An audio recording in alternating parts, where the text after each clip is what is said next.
पिछले वीडियो में बात किया था कि लिंक लिस्ट को इम्प्लीमेंट करने के लिए हमको स्ट्रक्चर की जरूरत है, बट स्ट्रक्चर से पहले हम लोग को स्ट्रक्चर पॉइंटर को समझना पड़ेगा, क्योंकि अगर हमको हर नोड का एड्रेस स्टोर कराना है उसके पिछले नोड में, उनको उसके लिए स्ट्रक्चर पॉइंटर भी तो चाहिए ना। तो पहले हम स्ट्रक्चर पॉइंटर को समझते हैं। तो बेसिकली स्ट्रक्चर का एक पॉइंटर बना लिया, ठीक है, और जो स्ट्रक्चर में बना है उसकी मेमोरी हमने पॉइंटर को असाइन कर दी, ठीक है। हुआ क्या? तो हुआ ये कि सबसे पहले तो एक स्ट्रक्चर का वेरिएबल बन गया v, उसमें एक इंटीजर की जगह है, ठीक है।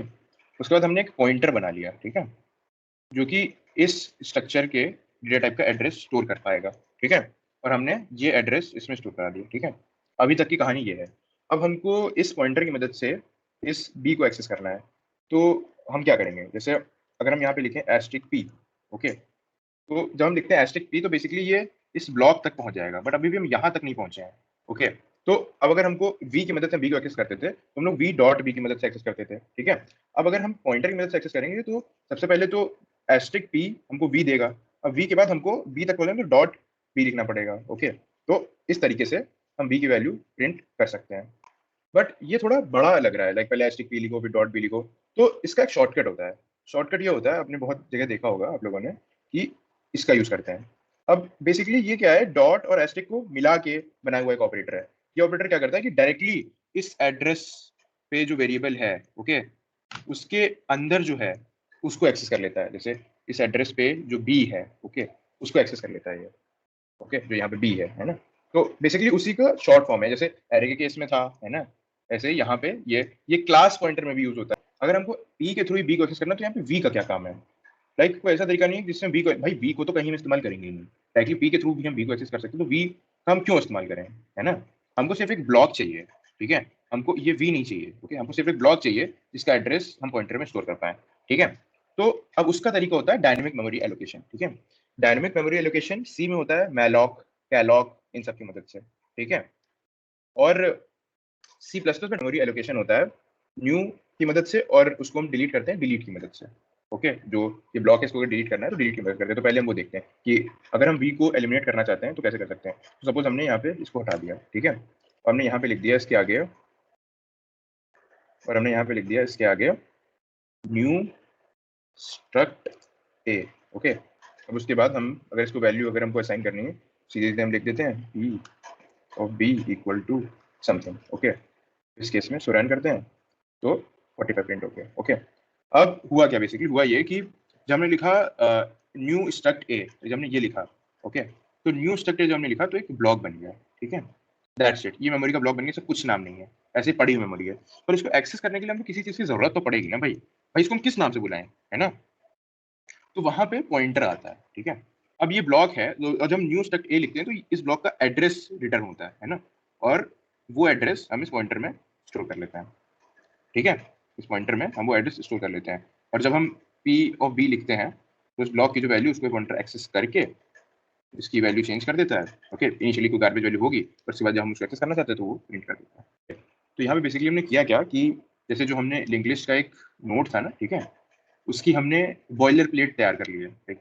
इसको बेसिकली बॉयलर प्लेट बोलते हैं, है ना। लाइक बोलते नहीं है बट मतलब कह सकते हैं हम, ठीक है। तो बेसिकली हमने उसकी बॉयलर प्लेट तैयार कर ली है ना।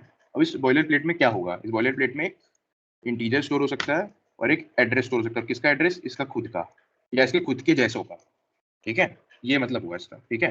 अभी मेमोरी कुछ एलोकेट नहीं हुई है, ठीक है। अब हम आते हैं मेमोरी एलोकेशन पे। हमने 3 ब्लॉक बना लिए, ओके, और हमने साइमल्टेनियसली 3 पॉइंटर भी बना लिए, ठीक है। 3 पॉइंटर बना लिए, ठीक है, एफ एस टी, ठीक है ना।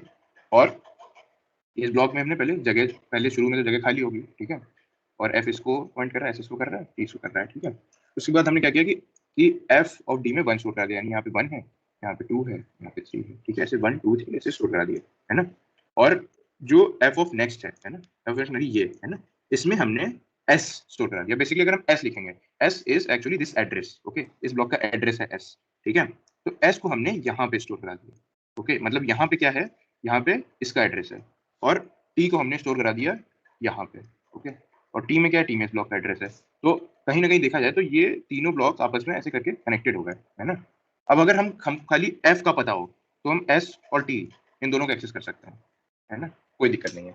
जैसे सपोज अगर हम लिखें cout f of n of d, okay, इस केस में क्या प्रिंट होगा, इस केस में प्रिंट होगा ट्रू। ठीक है, तो ये हुआ कैसे, हुआ ये कि सबसे पहले जब हमने लिखा f ऑफ n, राइट, तो इस केस में क्या हुआ, सबसे पहले f पे काज किया कि भाई f के अंदर किधर है क्या, तो ये n मिला इसमें यहाँ पे। ठीक है, अब n में जो एड्रेस है वो मिला। अब इस एड्रेस पे जैसे ये गया, अब ये क्या कि इस एड्रेस पे जो ब्लॉक है ना, उस ब्लॉक के अंदर जो d है उसकी वैल्यू क्या है, तो यहाँ पे वैल्यू है 2। ठीक है, तो इसलिए इसने 2 प्रिंट कर दिया। अगर हम यहाँ पे एक और n जोड़ दें, ठीक है, तो अब इस केस में क्या प्रिंट होगा, इस केस में प्रिंट होगा 3। ठीक है, क्योंकि अब इस केस में क्या हुआ कि सबसे पहले ये गया इस एड्रेस के पास। ठीक है, जब हमने एफ ऑफ एन किया था तो इस एड्रेस के पास गया था कि इस एड्रेस में जो ब्लॉक है ना। अब ये पूछ रहा है, अब इस ब्लॉक में भी ये डी नहीं पूछ रहा है, पूछ रहा है एन क्या है ना। अब एन के बाद पूछ रहा है कि अब एन के बाद जब हमने डी किया तो उसमें क्या किया उसने, ये पूछ रहा है कि इस एड्रेस पे जो ब्लॉक है उसमें जो डी है उसकी वैल्यू क्या है, उसकी वैल्यू है 3। ओके, तो ऐसे करके हम एक्सेस कर सकते हैं। अब अगर सपोज हम यहाँ पे कर दें एस, ठीक है, और यहाँ पे ऐसे कर दें, है ना, तो इस केस में प्रिंट हो जाएगा 3। ओके, बिकॉज एस के नेक्स्ट की जो डेटा की वैल्यू है वो 3 है।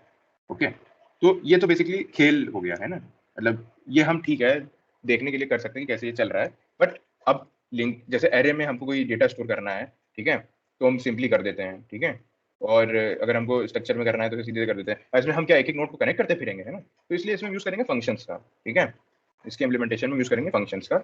हम अलग अलग फंक्शन बनाएंगे लिंक लिस्ट को प्रिंट करने के लिए, लिंक लिस्ट एक्सेस करने के लिए।